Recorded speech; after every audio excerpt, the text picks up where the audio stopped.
If I were the social worker working with Marcia Allison, who has the chronic fatigue syndrome, some of the things that I would do as a social worker would be explaining to the family why she gets tired, and that maybe her being tired could be perceived by them as laziness, because I would assume, not that she said this, that things she said like taking a shower is difficult because it makes her so exhausted afterwards. So I'm also assuming that things around the house would not probably be as neat as someone might expect. So I would work with the family on having them understand what she's going through,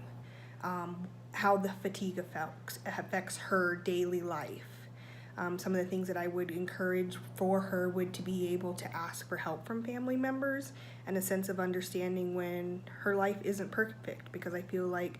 in our world, people expect our homes to be perfect, but if you're living with chronic fatigue syndrome,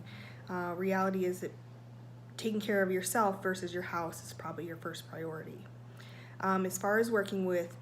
coworkers and employers, I think that's another part where laziness would come in, or to play, where coworkers and employers might think she's lazy because she,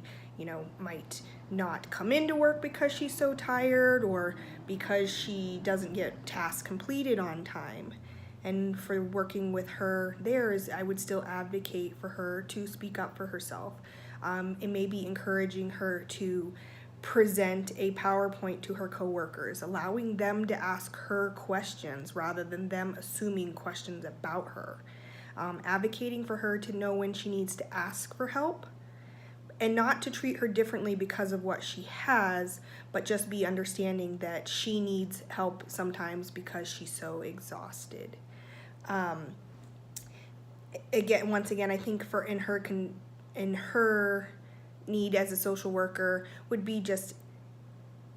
educating people, having her educate family, coworkers, and employers about her condition, and making sure that she feels comfortable to ask for help. If it's someone who is negative about what she has, she's probably not going to ask them for help, and then it will only make her feel less than and angry. So yes, advocating for herself would be probably my primary goal.